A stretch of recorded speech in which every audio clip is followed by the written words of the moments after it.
Welcome to the Startup Grind. So thank you for coming to Startup Grind. Today we've got Ned Moorefield from GoCatch. Thank you for coming in along and having a drink with us after you must finish work. Who had work today? Silence. I would say it was damn good being out of the office today. I've just been kind of wandering around having a few beers this afternoon. So it's been perfect. What brings you to Adelaide? Well, you know, initially it was a mate's Bucks weekend, so that's a good excuse to come back. But then I teed up a meeting with the regulators while I was here, Department of Transport. So it's officially a business trip. That's so we start off Startup Grind with a couple of standard questions. What did your parents do? So my dad is a property developer.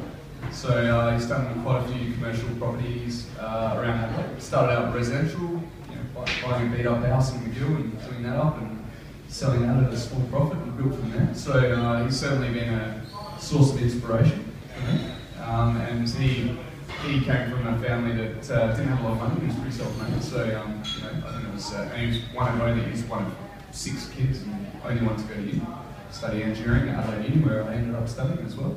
And my mum studied journalism here in Adelaide as well, and she's on the marketing and creative side as well. Yeah, awesome.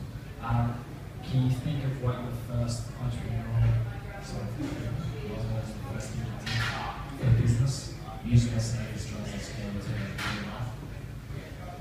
So, look, the one that comes to mind is one that was when I first early on moved to Sydney, and I saw an opportunity. I was going to a music festival in Sydney, it's Tenny Park, and the weather forecast wasn't looking too good. And I figured there's got to be a market for ponchos in this thing. And so I went and stocked up on a whole heap of ponchos. And it was very informative for GoCatch actually, because what I found was, as I saw these ponchos, my best clients were guys that were walking around with a very, very stroppy girlfriend that they needed to keep right. So they would pay an exorbitant amount of money for a poncho.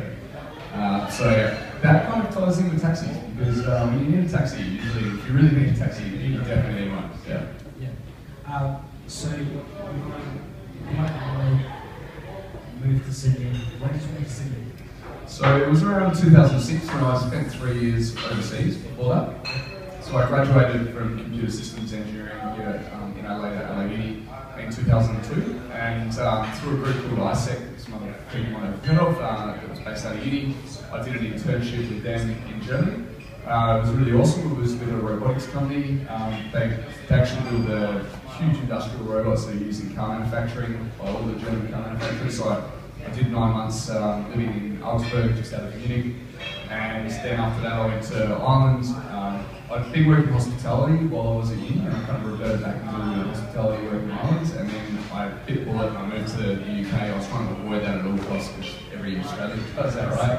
And I was determined I wasn't going to end up in London, so I went off and I ended up picking up a job with a software company in Oxford, which was a lot of fun. And then after a year in Oxford, then I moved down to London. I bit bullet eventually, moved down to London, moved into finance, contracting in finance, which was great, doing software development work for them. And then it was around that time, around 2006, that I moved back, and I moved, you know, having come from finance, it was kind of an easy transition into finance and Sydney. So after you moved back here, you worked for Macquarie, is that right? That was my last role before I started GoCatch. So moved back, worked for Macquarie Capital for a couple of years. So bounced around between a few different finance companies, but the last role was with Macquarie Bank, setting up an online share trading platform called Macquarie Edge, which was actually a really good precursor for GoCatch, because it was essentially like a startup within a big corporate environment. And I'll tell you what, it's a nice environment to start, get a startup off the ground, because you can basically tap into all of the different expertise within the bank. So I was able to tap into the finance team and get them to help with all the financial modelling, the business case, within the sales and marketing teams, within the legal teams. I mean, you know, and they're all great people to deal with. So we worked on that, and you know, it was a great product. The premise for the product was a good one. It was basically around tying in social media aspects into online share trading. So, you know, share your trading portfolio's performance with your network, and then grow it through kind of word of mouth and referral, you know, attributes and use more online kind of marketing aspects. What happened was the risk management group within Macquarie, which are the kind of, you know, they're the party killers in there, in the bank. So they couldn't get their head around it. They're like, what, people want to share their portfolio performance with other people, and, you know, they're freaking out about the risk of, you know, basically planning a story about a company and then trying to get all your mates to sell it while you're buying it or something like that. So they weren't very comfortable with that. So they watered the whole thing out. So that business, when it launched, fundamentally the business plan was great, but the marketing part just flopped. And the marketing guys, they spent a lot of money on marketing on Channel 10, on Channel 1, the sports channel, heaps of cash on that. And that kind of informed quite a bit of what we're doing now in terms of marketing spend as well. So anyway, cut a long story short on that, at the end of that, decided what I really want to do is get my own company off the ground. And one thing I found quite hard was, and I've been thinking about starting a company for quite a lot, and you know, it was catalyst for moving back from London originally. But I found it really hard to lock in on what the idea was that I was going to run with. And it's really hard when you're kind of like immersed in a full-time job and it's intense and you've got to deal with all your stuff day to day to actually go out there and find out what that opportunity is that you want to pursue. So that was when I quit finance, and then I just went out there and I went to a stack of events like this. I went to every startup networking event I could think of or I could find. And that was around, you know, 2009 was a year when a lot of things were really starting. In Sydney, there was a lot of growth in startups. The startup scene was really flourishing as well. So there were some great events, and that's when, you know, I just started researching what opportunities were out there, and this one was, you know, clear winner. So how did you work out that this was the clear winner? This is where you're going to go? Well, I guess I had my own criteria. I mean, I wanted to do something that was, well, definitely in the smartphone or mobile app space. To me, it was like around that 2007, 2009 was the time when the iPhone launched around 2007. There are a whole bunch of new business models that were becoming possible out of the emergence of that new technology. So to me, it was quite similar to the late 90s when there was a whole bunch of new online business models. So I was like, okay, well, I want to do mobile. Like, let's zone in on that. So now I was like, okay, what's the right business model for mobile? And at the time, like, people were making money out of, you know, like 99 cents a download. And I was like, this is not sustainable, right? You can't build this like this. So I was looking at, okay, what's something that's really transactional? And also, I think the other key criteria was what sort of like a real pain point. And I was quite interested in industries that were like really monopolized and there was a really crappy level of service. So, you know, kind of, all those things kind of meant that I just zoned in on that taxi opportunity. And, you know, I met my co-founder at a startup networking event. We were thinking in the same lines, combined thinking. And then we were like, yeah, cool, let's run this. It was born. So, born over a bit. How is the first year of GoCatch, since there's all this regulation stuff out, did you face some sort of problems that you hear about from your competition at the moment? The first year of GoCatch was pretty exciting because we were on, and I think, you know, still it is really exciting, but kind of, we were ahead of the really hard work bit, you know. So the first 6 months, when we went out there, I was studying my MBA at UNSW, and there was a great business competition at Peter Farrell Cup. Peter Farrell started ResMed, so he kind of got behind us as alumni and put cash into this competition. So we pitched the opportunity at that business planning competition. We got great feedback, and then we started researching what was going on overseas, and we saw My Taxi in Germany, which had raised a lot of money from Deutsche Telekom, Daimler Chrysler. Also Halo in the UK, which has now got Excel partners and British Branson on their share registry. I'm very envious of the British Branson one. I'm plugging around trying to get that. And you know, there was actually a precursor to Cabulous in the US, which was doing quite well. And what we recognised was there was definitely a lot of momentum behind this. It was attracting a lot of investment. So, you know, it was great in that way. We went out there, we secured $250,000 in funding from New South Wales Trade Investment early on, and then we secured angel investment rounds, another $250,000 on top of that, and we just kind of ran from there.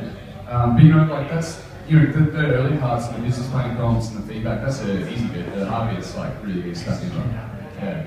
So, how did you go with developing since you had a background in software? Did you build the initial concept, or did you use something else to So we originally outsourced it to the Philippines because we had very little cash there, right? Like, I mean, we kind of like the first business planning company won 5K. We actually came over to Adelaide and we were in another business, national business planning comp. We picked up another 5K from that. So we had 10K to get us started. Now you can't hire an engineer. You can hire an engineer for about 2 weeks, maybe if you're lucky, in Australia for 10K. So we outsourced it, and that was definitely not without its challenges.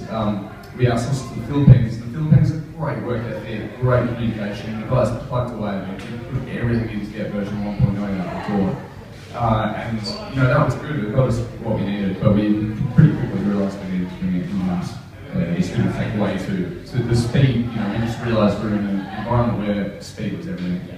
So how long did it take from getting your It wasn't too long to get version 1.0. I think it was probably 4 or 5 months, but I tell you what, it was a pretty clunky version 1.0. It certainly wasn't a good user experience necessarily. And one thing that we really underestimated was the challenges around the behavioural part of the business model. Because there's so much more than just the technology. Like we built the version 1.0 we tested driving around, and my business partner my co-founder would be driving around and pretending to be a taxi driver, and I'd pretend to be a passenger, and I'd send the job out, and he'd accept it as a driver, and he'd kind of pick me up, and I'd be like, yeah, this is awesome, we're like fist pumps everywhere, right? So we're like, this is great, the technology's working. And then we launched it into the real world, and what we found was taxi drivers are actually quite picky about what jobs they pick up. They're not interested in short fares, and they don't want to pick up a job on a Friday night or a Saturday night. They've got plenty of work. So the behavioural part of it was something that we was a massive learning curve. So how did you find that out from the market? What did you do to change that? So we had to start building a lot of mechanisms into the product. So we brought in a point system, we've trademarked GoPoints, so that's the drivers earn points as they complete jobs. And it really moved the needle actually on conversion, so on the percentage of jobs that we picked up. So they earn points as they complete jobs, and then the points in turn give them priority access to better jobs. So it's this gamification piece, and it works. People talk about it as a theory, but I would say it works. Take a small job, and you take a bunch of small jobs, and yeah, so we move them up, they go through unranked initially, then up to silver, bronze, gold, platinum, and the platinum drivers get access to the best jobs. And actually, what we're doing more and more mechanisms to make it even more valuable for them to be a platinum driver. So now what we launched a couple of months ago is a platinum driver gets a 10-second exclusive window to review a job before it goes to the next driver. So, if it's a high value client, they love jobs to the airport, so that 10-second window is quite valuable to them. So we're reinforcing this point system so that, and then also what we're doing is deducting more points for bad behavior. If the driver abandons a job, we deduct 100 points off of them. And we'll keep cranking it up. It's about carrot and stick, and so it's basically just edging up both the carrot and the stick. So do you do the same sort of thing as Zoom, where if a driver gets up to a certain range, they get cut off?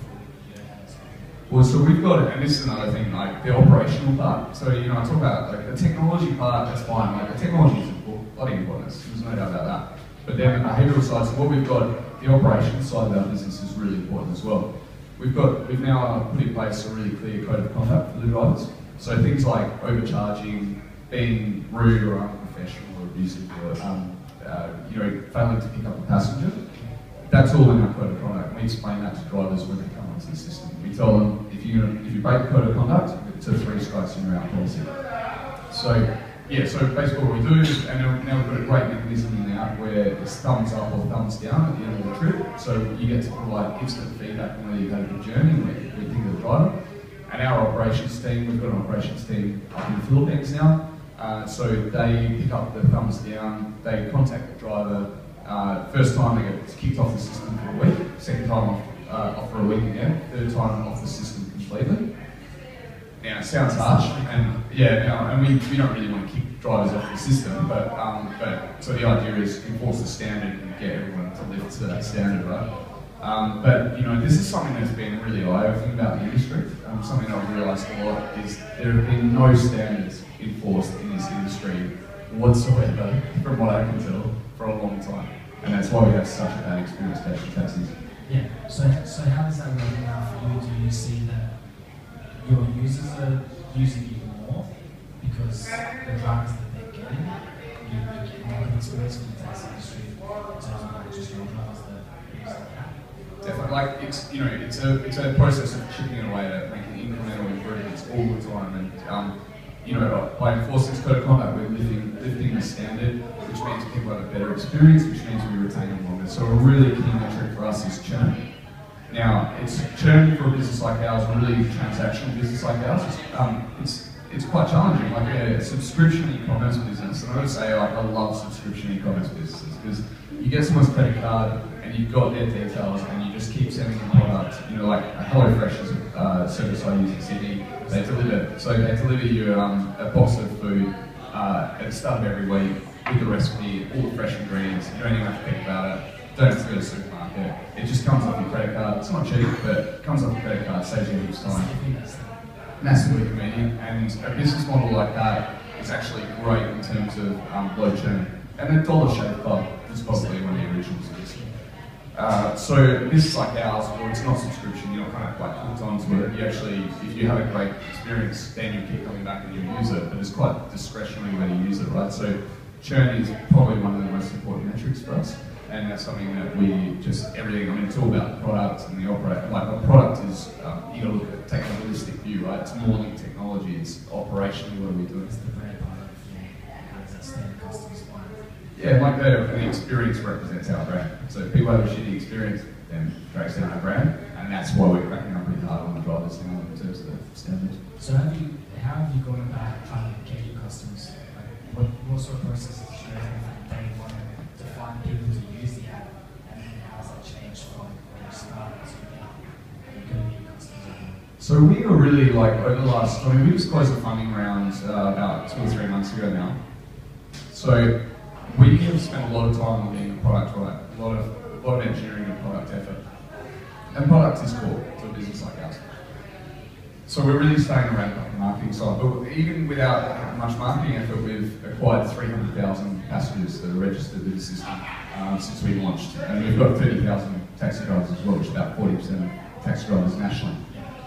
Now, that actually really reflects the power of solving a really big problem, I think, because people are searching for an alternative, and one thing we've got that is quite good is we come up first when you search for taxi in the App Store. App Store is like App Store optimization is kind of like the app equivalent to SEO. So it's quite important where you rank in the App Store. Funny story about that actually. When we were going through this business planning competition, we didn't know what brand. We had no idea. Our original brand that we had was going to be Taxi Mate, which we thought was pretty awesome. But I'm quite happy to go with it. But we had to submit in the business planning competition what our company name was going to be, and I was like, I was talking to my co-founder, I was like, who gives a shit? Like, we'll call it Taxi Apps, doesn't matter. Like, no one's going to ever hear what the company name is. We went with this boring Taxi Apps brand company name, but it's actually, I think, helped us quite a bit in the App Store because as soon as you search for taxi, we're like #1. So we've got a lot of organic, kind of getting back to your question, we've got a lot of organic traffic because people just like, they have an instant need, right? Like you're standing out, it's on Friday night, especially this time of year, you can't get a cab, there's nowhere to be seen, so where you got your smartphone, you're going to jump on the App Store and you search for it. So a lot of it's been organic, but now we're starting to get into more paid marketing, and I think this is quite an interesting area actually, because we went out and we spent money not very sensibly early on, and I'm now delving in, and I think this is one of the awesome things about startups actually. We're like, startups are great, we're quite targeted at how we spend marketing dollars, as a broad, it's a broad statement, there's startups that blow money as well, but there's so many like awesome cost-effective ways that you can market an online business, and for us, like one of the great channels is a channel that we effectively own, which is the taxi drivers. So we're doing like, we go down to the airport and we have these air fresheners, so hopefully it's doing a good public service in terms of being snobby there. But air fresh, we printed like 4,000 air fresheners, they cost nothing, like 10 cents a pop or something like that. And the taxi drivers love it. It's like seagulls at the beach or the chips. So we did that in a short. We did that like in a day, and then the next week I just saw GoCatch air fresheners everywhere. So I was like, that's brilliant. It didn't cost us very, very little, right? So I think this is something where startups have this great edge over corporates. Corporates, CapCharge is a classic example of this. CapCharge is trying to promote the M-Taxi app, which is the main network taxis combined in Sydney. That's their brand. And they're doing radio ads and billboards, and they're really bad ads. And they don't tell you what to do. They don't kind of direct you to what you need to do. They're not compelling at all. But they're also just like, it's just really bad, inefficient spend of marketing dollars. So, I think that's something we've got a real edge. Actually, another thing is like the whole real marketing stuff I love. One of the things we had was, we were a bit cheeky about it early on. We had a bunch of stickers, just catch me on GoCatch stickers. And we gave them out to a bunch of friends, and actually someone in our extended group of friends went crazy on these stickers. And they put them in like every bus in the eastern suburbs of Sydney that they got on. So like just every time you got on a bus, you'd see them stuck to the roof and stuff. And I got this phone call from State Transit Authority or something. And it was this girl. She was really apologetic. She was like, oh look, I've been asked by my boss to call you, and look, GoCatch is a pretty cool service, but like the stickers get a bit out of control, right?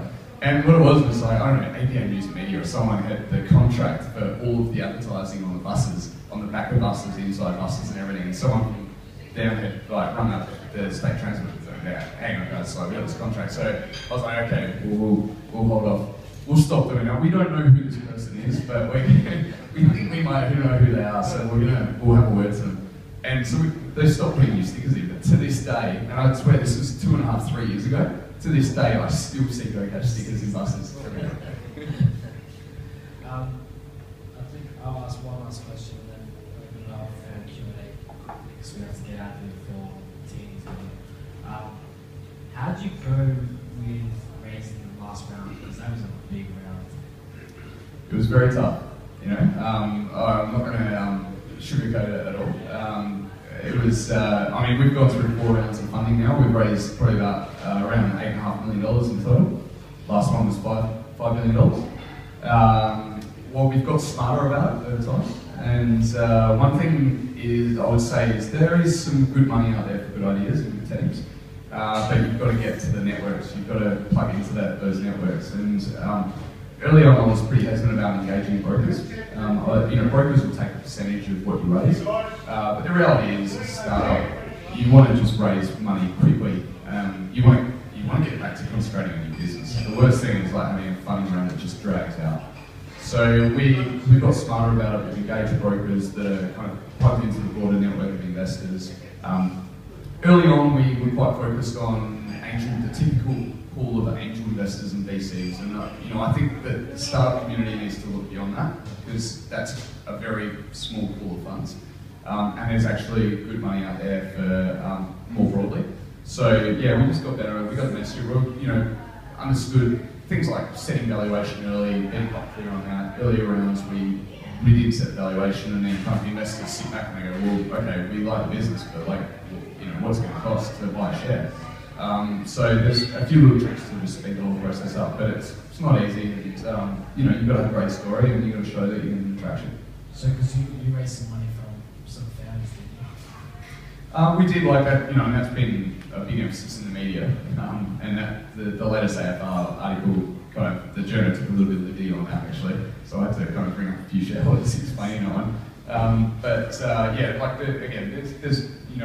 actually, it's quite interesting the difference between Sydney and Melbourne investment markets. There's a lot of family money down in Melbourne, and in Sydney it's more about investment funds. Yeah. So we've kind of more been in that Sydney pool of investors. So Sol Patterson, who was our lead investor in the last round, very long history, very established investment funds that invest in a whole bunch of industries. They invest in coal and technology. They were great. They came in and led that one, and then quite a few high net worths as well. Again, getting to that pool of investors through that broker.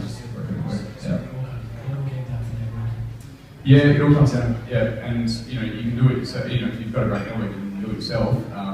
And that's how we went about it early on, and we got great investors on early on as well. But you know, obviously the larger the larger the amounts, you've got to go out to a bigger pool, and it's very relationship based as well. I mean, the investors that we brought on, it was important that the broker that we went through had that relationship, and then kind of introduced them to them as a trusted advisor. You know, so I definitely, whenever founders ask me about raising, doing rounds now, I kind of say just like go with the brokers, don't hesitate and go with the brokers because it saves you a lot of time, and then you can concentrate on getting back to the business. Yeah, awesome. I'm opening up for some 4 questions. If you've got 4 questions. I've got a question. You talked about valuation, like setting the valuation very early. How did you determine the valuation? Did it happen with a lot of feedback from investors first, or? Yeah, it's the eternal question I get. Quite a few founders ask me about this as well. I would say when you're in the very early stages, I think kind of around the 1.5 to 2.5 mil range is pretty reasonable for kind of an angel investment round in Australia. That's where I've seen a number of startups get angel investment. The reality, you can't value a business at that stage. There's no revenue. Like all the projections are guesswork. So I think you've just got to go.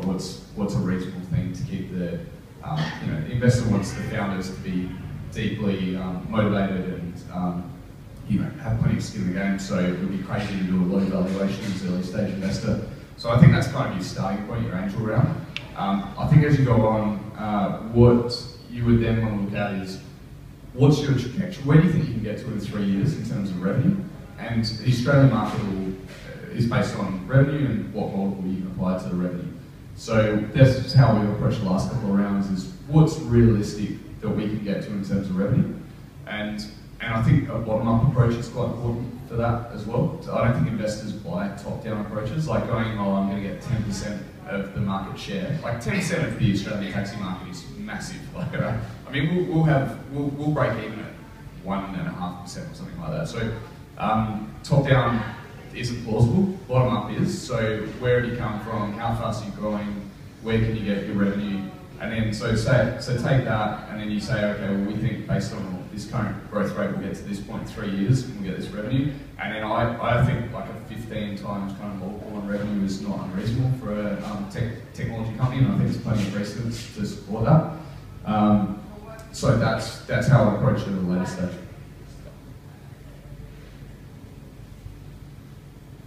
Yep. Now, what's the effect in terms of dilution of your equity in terms of those funding rounds? Of course you get diluted every round, and that's part of the challenge is to keep the valuation as high as possible so that you don't get too heavily diluted. But I'm a big believer in it's better to have a smaller slice of a large pie than a big slice of nothing. It depends how you structure the shareholders agreement. So it depends on the structure of the board, not necessarily. Yeah, it really comes down to structure of the board. But early on, I was like, well, do we want to bring extra people onto the board? Like we want to control this thing, and was very control focused, and that's not the right way to approach it. Actually, what you want to do is bring expertise onto the board and give up control to people that know better than you, because they're going to steer you in the right direction. How recent was the MBA? Well, I never finished it. So I can't tell you from a fully informed position. I stopped at probably about 5 or 6 subjects in, and it was just, my co-founder was doing his MBA as well. We kind of both looked at each other one day and said, you know what, we need to put this MBA stuff to the side because we're doing a real life MBA. I would like to go back to it. Luckily, the UNSW gives you 8 years to finish this thing, so hopefully I can get back to it at some stage. But like for me, it was like, I remember when I was at Macquarie and I was dealing with the finance team and I didn't understand financial accounting, and so I couldn't talk the same language as them. And I had an engineering background, so I could talk with the engineering team fine, the same language as them. But I wanted to talk the same language as finance guys and the legal guys and the rest of it. So that's what I think the MBA is quite good, is just to bridge that gap. So definitely wouldn't rule it out, but I think if I was going to do it again, I'll do a 1-year intensive MBA because I think the networking benefits certs are really awesome from just doing it 1 year intensive rather than spanning it over. So I was doing executive MBA, which you fit around work over 3 or 4 years. Your app obviously engages the taxi drivers. Uber comes in and uses others, which is a real threat to them. How will that play out? Well, that's the big question. I mean, this is the most important competitive challenge for us is what Uber's doing and how much traction the UberX product gets, and how the regulators respond to it. So this is kind of like we're watching it and we're evaluating it. And my view is that the reality is we live in a nanny state in Australia. Uber is massively thumbing their noses at the regulators at the moment. I don't think the regulators are really going to accept that long term. I mean, Uber has broken through in some markets. I mean, California, no big surprise that they broke through in California. But a bunch of other US states, they've met a lot of resistance. And my read of this current situation is that in the Australian market, it's going to be quite a big clampdown on the UberX model. But who knows? They may push through. Like, I wouldn't rule it out. I think the government's got a big challenge on its hand because the regulations are quite black and white. You can't just pick someone up in your car and charge them a fee, and it's black and white that that's legal. I mean, our stance on this is we think governments just need to either enforce the regulations that are there at the moment, or they need to change the regulations, because it's not good just having this situation where it's unclear to everyone what's going on, and Uber's basically just ignoring the regulations and just throwing cash at it. And Uber can do that because they've got $1.2 billion that they've raised. We would never do it. We couldn't. I mean, the amounts that I'm hearing that they're paying in fines in various states at the moment is just incredible. That they're burning cash on that. It'd be very difficult for an Australian startup to raise enough money to be able to do that. So if they want to throw money at that and push through, well, I can understand that strategy. But we've just got to focus on the regulated space and just doing a really good job in that space. I would love to know the 3 things that you're doing to become more known to your users. It's a good question. Because we are far behind on brand awareness, so we've got a lot of work to do in that space. My number one thing is just hiring awesome marketing people, so that I don't have to think about this so much, they can think about it. Bringing the right expertise is pretty important. It's an interesting balance as well, because you can burn a lot of cash on brand awareness, and I would much rather spend money on acquiring users and stuff that's directly, you get a direct return on. And, I think this is again where, Uber's throwing a lot of money out there on brand awareness, and they can do that because they've got deep pockets. But you have to look at some of that and really question whether it's good spend. I mean, they've given a lot of $50 vouchers out to existing users. There's been a lot of people that have just travelled, and since they're launched in Adelaide, I'm sure this has happened as well. People have just travelled for free on numerous trips, and yeah, they know Uber and they love Uber because they need a free trip. But when the gravy train dries up and then people have got to actually pay for search pricing, are they going to do it? What have they really proven in terms of their business model? So we've definitely got to get our brand out there a lot more. But the reality is we're not in a position to just throw cash every which way and just hope that it kind of sticks. We've got to be a bit targeted in that. So I can't give you the top 3. We've got a few things up our sleeve that we think are going to be pretty effective, and hopefully you'll become much more aware of our brand as that happens. Do you still give out vouchers? We do, and vouchers are good. First ride vouchers are great because you get. Actually, I think they're one of the best forms to spend. We do first ride, so it's only for acquiring new users.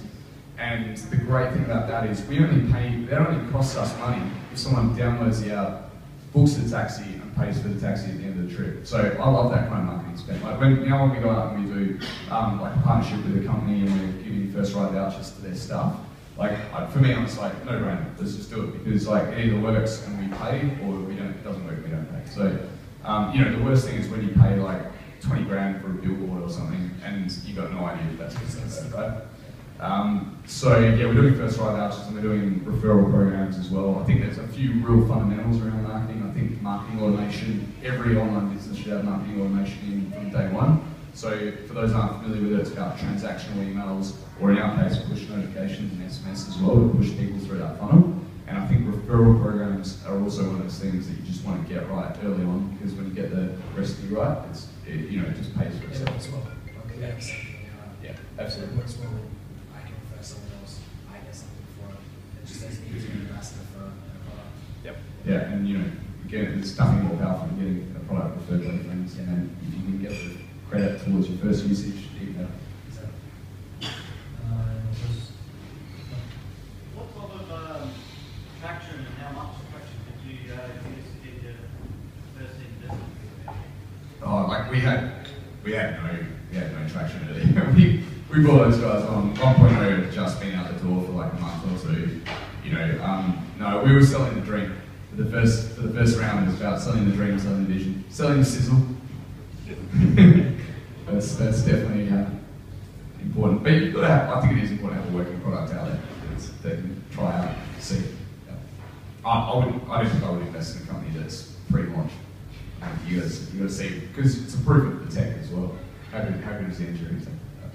So, you know, like your background is not IT, right? And obviously you would have like this need to like get the product the best version that you can. But at the same time, you want to like get the version 1.4 out first to like just test it. So how do you find the balance? Like, how do you know that, you know, I'm just going to go out and test this now? That you could, if this makes logic, you could like manufacture your brand. Yeah, look, again, awesome question. I mean, the whole lean startup approach is just get something out there and, you know, get it working. But I don't totally believe in that. I think that you do want to make sure from day one it's an awesome experience. And we didn't get that right. We launched this version 1.0 in Sydney, and it was pretty ordinary. Like you probably had a 1 in 5 chance of getting a cab through the app, or even less. You know, and I think credit to Uber, they've done this well. They've got the user experience really solid from day one. And I think part of the trick there is to keep the scope of what you're doing really quite controlled. So, you know, if I had our time again from day one, what we would have done is we would have launched in very specific geographic area in Sydney, and we would have set everyone's expectations, and we would have just, you know, if we had to pay drivers to drive around using the app, and just made sure that that user experience was absolutely solid from day one. Yeah, I think you do want to get stuff out the door, but you do want to make sure you just like people have a great experience every single time. Last question. How did you solve the chicken and egg problem in that you need taxi drivers before you need people wanting taxis? Yeah, so it's incremental, and like for us, the first thing was drivers. Yeah. So we went out to the airport holding bay. Like in Sydney, it's about 300-400 cabs that are sitting at the holding bay at any one time, and we just blitzed it. We just went around, signed drivers up. We're like, try this out, it's a no-brainer. If it works, give it a go. If it doesn't, no skin off their nose. But then you've got to follow that up pretty soon after with getting passengers to get them engaged. And we're still like edging this up. And if you look at our engaged passenger versus engaged driver numbers, you'll see that it just steps up one at a time after another. So yeah, I guess the answer is build the chicken and egg at the same time.